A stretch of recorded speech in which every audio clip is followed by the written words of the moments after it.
The largest scale at which you can work on a building or design on Infurnia is called the world level. Let us go to Global Preference and Settings in the bottom left and click on World Settings. Here, we are presented with two main options. One is to set property lines, and the other is related to adding, copying, and deleting buildings. Let us begin with set property lines. You can use this option to actually set a boundary within which you will continue to work on your building. When we click on this, you will enter the sketcher mode on which you can define a boundary for your building. Let me define one.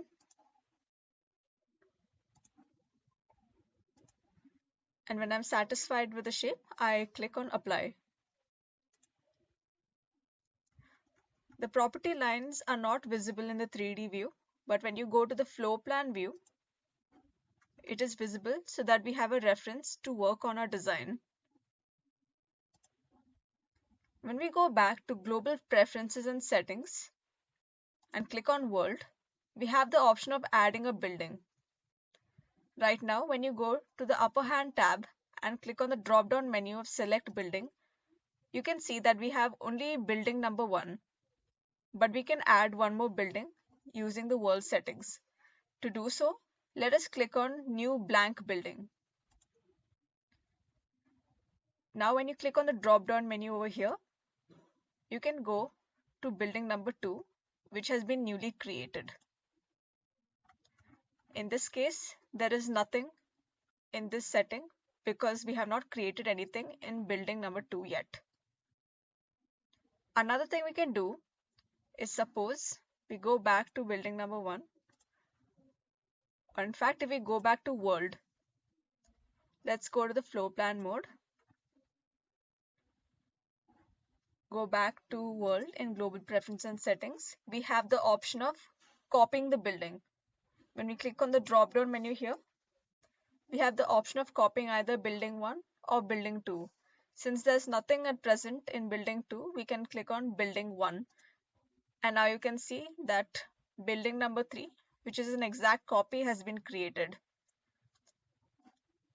You can see this in the 3D view as well. Similarly, if you want to delete this building, simply go back to the world settings, click on delete buildings drop down menu, and you can select the building that you want to delete. I will select building number 3 and you can delete it. When we're designing on the world level, bear in mind that the things that we put in to this level will not be visible at the building level. The world level is ideal if you want to place elements such as landscape elements, boundary walls, etc., which sit outside of the building. Let's say I want to create a boundary wall around my property line. So I will just create one which is this high, and I go back to the 3D view. Now a boundary wall has been created. However, when I go to building 1, you can no longer see the boundary wall. But you can see it when you go back to the world level.